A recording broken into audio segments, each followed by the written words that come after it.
സായിറാം നങ്കവരി ജയൻ. അതായത് ഇന്ന് പറയാൻ പോകുന്നത് അതായത് കുറേ പേരൊക്കെ പറഞ്ഞിട്ടുണ്ടായിരുന്നു, ഈ കർമ്മ എന്ന് പറയുന്നത് ഉണ്ടല്ലോ, ഈ കർമ്മകള് നമ്മൾ അനുഭവിക്കണം. എന്ത് പ്രാർത്ഥിച്ചാലും ഏത് ക്ഷേത്രത്തിൽ പോയാലും എല്ലാം എന്ത് ചെയ്താലും നമ്മൾ ആ കർമ്മ നമ്മൾ അനുഭവിച്ചേ തീരുള്ളൂ എന്നൊക്കെ പറയുന്നുണ്ടെങ്കിൽ പിന്നെ എന്തിനാണ് ഈ ദൈവത്തിനെ എന്തിനാണ് പ്രാർത്ഥിക്കുന്നത്? ഈ ദൈവത്തിന് പിന്നെ ഇതൊന്നും ശരിയാക്കി തരാൻ പറ്റില്ല. ദൈവത്തോട് നമ്മൾ പ്രാർത്ഥിച്ചു കഴിഞ്ഞാൽ അതൊന്നും തീർത്ത് തരുന്നില്ലെങ്കിൽ പിന്നെ എന്തിനാണ് നമ്മൾ ക്ഷേത്രത്തിൽ പോകുന്നത്, എന്തിനാണ് വീട്ടിൽ പൂജിക്കുന്നത് എന്നൊക്കെ കുറേ പേര് പറയുന്നതുണ്ടായി. അതായത് കർമ്മ എന്ന് പറയുന്നത് നമ്മൾ ചേർത്തി വെച്ച് കർമ്മകൾ ഉണ്ടാവും, നമ്മൾ അറിയാതെ ചേർത്ത് വെച്ചിരിക്കുന്ന കർമ്മകൾ എല്ലാത്തെ കഴിഞ്ഞ തലമുറകൾ ചെയ്തിട്ടുണ്ടെങ്കിലും അത് മക്കളായാലും പേരമക്കളായാലും ഒക്കെ അവർക്ക് അത് കിട്ടുന്നതായിരിക്കും. അതാണ് ഈ കർമ്മ എന്ന് പറയുന്നത്. പിന്നെ നമ്മളറിയാതെ ചേർത്തി വെച്ചത് എന്ന് പറയുന്നത് നമ്മൾ പോലും മനസ്സുകൊണ്ട് വിചാരിക്കാത്ത തെറ്റുകൾ എന്തെങ്കിലും ചെയ്തിട്ടുണ്ടെങ്കിലും അതും കർമ്മ തന്നെയാണ്. ആ കർമ്മ നമ്മൾ ഓരോരുത്തരും ഓരോരോ കർമ്മകൾ ചെയ്തിട്ടുണ്ടെങ്കിൽ അത് അനുഭവിക്കാതെ നമ്മൾ ഈ ഭൂമിയിൽ നിന്ന് യാത്ര ആവാൻ പറ്റില്ല, അത് അനുഭവിച്ചേ പറ്റുള്ളൂ. അതുകൊണ്ട് ഈ ഭഗവാൻ നമ്മളെ എന്ത് തെറ്റ് ചെയ്തിട്ട് പോയി ഭഗവാനോട് ചോദിച്ചാൽ അതൊന്ന് ശരിയാക്കി തരണം എന്ന് പറഞ്ഞാൽ അത് ശരിയാവുമോ? അങ്ങനെയല്ല.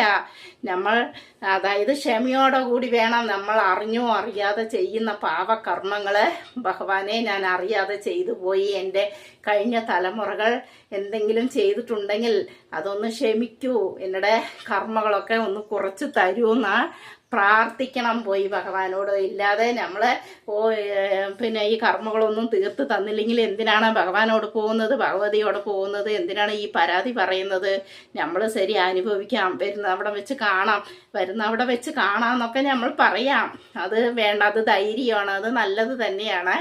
എങ്കിലും നമ്മൾ ഈ ജന്മത്തിൽ ഈ കർമ്മങ്ങളൊക്കെ ഇല്ലാതെ വേണം ഈ ഭൂമിയിൽ നിന്ന് യാത്രയാകാൻ.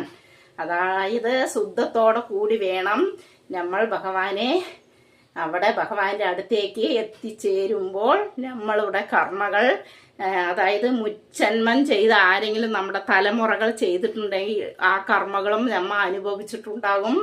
ഈ അനുഭവിക്കുമ്പോൾ വലിയ വലിയ കാര്യങ്ങളൊക്കെ വരുമ്പോൾ ഈ ഭഗവാനെ ശരണടയുമ്പോൾ നമ്മൾക്ക് കുറച്ചൊക്കെ കമ്മിയായിട്ട് കിട്ടുന്നതായിരിക്കും.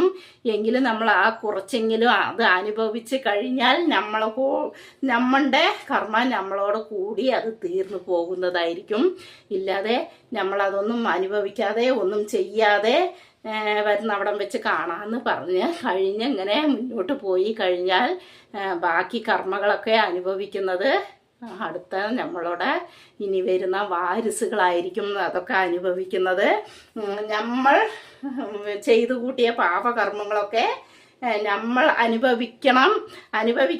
അവരവർ ചെയ്യുന്നത് അവരവർ അനുഭവിച്ചേ തീരുള്ളൂ. പക്ഷെ അത് അനുഭവിക്കാൻ ആ വലിയ ദണ്ഡന, അതായത് ശിക്ഷയിൽ നിന്ന് നമുക്ക് കുറയ്ക്കാനായിട്ടാണ് ക്ഷേത്രത്തിൽ പോകുന്നതും ഭഗവാനെ പ്രാർത്ഥിക്കുന്നതും എല്ലാം ചെയ്യുന്നത്. പിന്നെ ശനിദോഷവും രാഹുദോഷവും ഇതെല്ലാം ഉള്ളവർക്കും ഇതേമാതിരി എല്ലാം കർമ്മകളൊന്നും ഇല്ലെങ്കിലും രാശിഫലമായിട്ട് നമ്മൾക്ക് എന്തെങ്കിലും ദോഷകരമായ മുന്നോട്ട് ദോഷമായിട്ടാണ് നമ്മുടെ രാഹുദശയാകട്ടെ, ശനിദശയാകട്ടെ, കേതുദശയാകട്ടെ, സൂര്യദശയും ചന്ദ്രദശയും ഇങ്ങനെയെല്ലാം മാറി മാറി ഒരു മനുഷ്യന് വരുന്നതാണ്. അപ്പോൾ ഈ ദശകളൊക്കെ മാറുമ്പോഴും നമ്മൾക്ക് അതേപോലെയെല്ലാം ദോഷകരമായി വരുമ്പോഴൊക്കെ നമ്മൾ ഒരുപാട് ബുദ്ധിമുട്ടുണ്ടാവും. അപ്പോഴൊക്കെ വേണ്ടത് ഭഗവാനോട് സറണ്ടർ അടയുക. അതായത് ശനിദോഷത്തിനൊക്കെ നമ്മൾ ശനിയാഴ്ച ദിവസങ്ങളിൽ ശാസ്താവിനെ പോയി കണ്ട് നീരാഞ്ജനം ചെയ്യുന്നത് ഒരുപാട് നല്ല കാര്യങ്ങളാണ്. അതേപോലെ ശിവക്ഷേത്രത്തിൽ പോയി പിൻവിളക്ക് കൊടുക്കുന്നതും വിഷ്ണു ക്ഷേത്രത്തിൽ പോയി നെയ്വിളക്ക് കൊടുക്കുന്നതൊക്കെ വളരെ വളരെ നല്ലതാണ്. ഇതൊക്കെ ഇത്രയൊക്കെ തന്നെ. പിന്നെ നമ്മൾ വരുന്നവിടം വെച്ച് കാണാമെന്നോ നമ്മൾ മുന്നോട്ട് പോയി കഴിഞ്ഞാൽ നമ്മളുടെ അടുത്ത വാരിസുകളൊക്കെ അവര് കഷ്ടപ്പെടുന്നതൊക്കെ നമ്മൾ കണ്ടുകൊണ്ടിരിക്കാൻ പറ്റുമോ? പറ്റില്ല. അപ്പോൾ നമ്മൾ ഓരോരോ ഈ ആത്മീക രീതി, അതായത് ദൈവിക രീതിക്ക് വലിയവർ നമ്മൾ കാണിച്ചു കൊടുക്കുന്ന വഴി നമ്മൾ കാണിച്ചു കൊടുത്താൽ മാത്രമാണ് നമ്മളുടെ മക്കളും ഇനി വരുന്ന തലമുറകളൊക്കെ അത് പിൻപറ്റി നടക്കാൻ പറ്റുള്ളൂ. നമ്മൾ ഈ മുതിർന്നവരൊക്കെ ഒന്നുമില്ല, അങ്ങനെ കർമ്മയൊന്നുമില്ല, അങ്ങനെ ക്ഷേത്രത്തിൽ പോയിട്ട് എന്താണ്, ദൈവത്തിനെ തൊഴുതിട്ട് എന്താണ്, ഒരു കാര്യവുമില്ല, നമ്മൾ അനുഭവിക്കേണ്ടത് അനുഭവിച്ചേ തീരുള്ളൂ, പിന്നെ ഇപ്പം ഈ അനുഭവിക്കാൻ വേണ്ടി ദൈവത്തിൻ്റെ അടുത്ത് പോകണമെന്നൊക്കെ പറയുന്നവരുണ്ട്. ഇങ്ങനെ നമ്മൾ പറഞ്ഞു കഴിഞ്ഞാൽ നമ്മളുടെ അടുത്ത വരുന്ന തലമുറകളും അതേ തന്നെയാണ് പിൻപറ്റുന്നത്. അപ്പോൾ നമ്മൾ ചെയ്യുന്ന നമ്മളുടെ തലമുറ, അതായത് നമ്മൾക്ക് വേണ്ടപ്പെട്ടവർ, നമ്മുടെ അച്ഛനോ അമ്മയോ മുത്തശ്ശനോ മുത്തശ്ശിയോ എന്തെങ്കിലും പാപകർമ്മങ്ങൾ ചെയ്തിട്ടുണ്ടെങ്കിൽ നമ്മളാണ് അത് അനുഭവിക്കുന്നത്. ഈ അനുഭവം അവർക്ക് അനുഭവിച്ച് അതിനുള്ള ടൈം അവർക്ക് ഉണ്ടാവില്ല. അവർ ചെയ്ത കർമ്മങ്ങൾക്കൊക്കെ ഈ ശിക്ഷ അനുഭവിക്കാനുള്ള ടൈം ഇല്ലാത്തത് കൊണ്ട് അവർ യാത്രയായത് കൊണ്ടാണ്. അതിൻ്റെ ബാക്കി ശിക്ഷയാണ്. നിങ്ങളെ ചിരിക്കുന്നുണ്ടാവും. നിങ്ങൾ നോക്കുക, ബുക്സുകളൊക്കെ എടുത്ത് വായിച്ചു നോക്കിയാൽ നിങ്ങൾക്ക് അറിയാൻ പറ്റും. ഭഗവത്ഗീതയൊക്കെ എടുത്ത് വായിച്ചു നോക്കൂ, അപ്പം അറിയാൻ പറ്റും നമ്മളെന്താണ്, മനുഷ്യര് എന്നാൽ എന്താണ്, നമ്മൾ ആരാണ്, എന്തിനു വേണ്ടി ജീവിക്കുന്നു, എങ്ങനെ ജീവിക്കുന്നു, എന്തിനാണ് ഈ ഭൂമിയിൽ നമ്മൾ വന്നത്, എങ്ങനെ ജീവിക്കണം, എങ്ങനെ ജീവിച്ചുകൂടാ എന്നുള്ളതെല്ലാം നിങ്ങൾക്കറിയണമെങ്കിൽ ഭഗവത്ഗീത വായിച്ചു നോക്കൂ. അപ്പോൾ അറിയാൻ പറ്റും. ഇല്ലാതെ ഞാൻ ഈ വെറുതെ വീഡിയോയ്ക്ക് വേണ്ടിയോ കാശുണ്ടാക്കാൻ വേണ്ടിയോ ഒന്നും പറയുന്നതല്ല. നിങ്ങൾക്കും ഭഗവത്ഗീത വായിക്കാം, നിങ്ങൾക്ക് പറയാൻ പറ്റുകയാണെങ്കിൽ പറയാം, ആർക്ക് വേണമെങ്കിലും പറയാം. എനിക്കും നല്ല അറിയാവുന്ന കാര്യം ആർക്ക് വേണമെങ്കിലും പറയാം. ഞാൻ എപ്പോഴും പറയുന്നതാണ് എൻ്റെ വീഡിയോയിൽ. ആർക്കും എല്ലാവർക്കും എല്ലാതും അറിഞ്ഞവരും ഇല്ല, ആർക്കും ഒന്നും അറിയാത്തവരും ഈ ലോകത്തില്ല. അതായത് നമ്മൾ ട്രൈ ചെയ്താൽ, നമ്മൾ വിചാരിച്ചാൽ നമ്മൾക്ക് എന്താണോ നമ്മൾ നേടിയെടുക്കണം അത് നേടിയെടുക്കാൻ പറ്റും, പറയാൻ പറ്റും, എല്ലാം ചെയ്യാൻ പറ്റും. എല്ലാവരെ കൊണ്ടും എല്ലാത്തിനും കഴിവുണ്ട്. അതുകൊണ്ട് ഭഗവാൻ എല്ലാവർക്കും കഴിവ് കൊടുത്തിട്ടുണ്ട്. എല്ലാവരും തന്നെ ഭഗവാന്റെ മക്കളാണ്. പിന്നെ ദൈവത്തിന് ഇന്നവരെ പിടിക്കും, ഇന്നവരെ പിടിക്കില്ല, പ്രാർത്ഥിക്കുന്നവരെ പിടിക്കുള്ളൂ, പ്രാർത്ഥിക്കാത്തവരെ പിടിക്കില്ല എന്നൊന്നുമില്ല.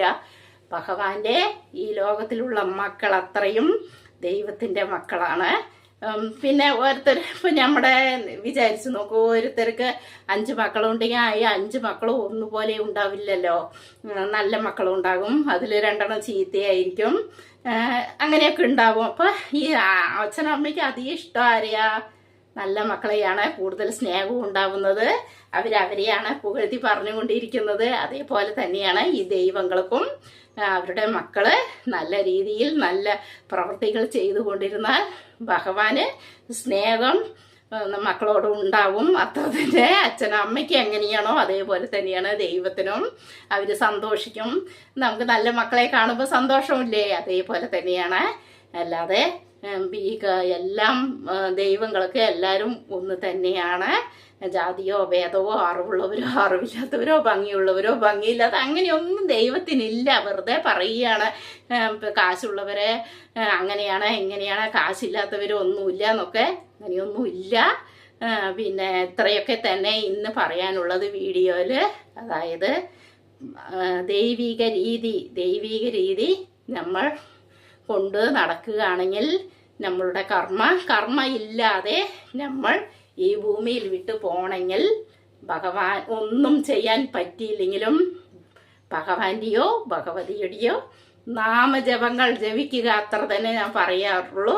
ഒരു 108 ഒരുപാടൊന്നും ഞാൻ പറയുന്നില്ല. രാവിലെ തൊട്ട് മണിക്കൂർ കണക്കോളം ഇരുന്ന് ജപിക്കണം അങ്ങനെയൊന്നും പറയുന്നില്ല.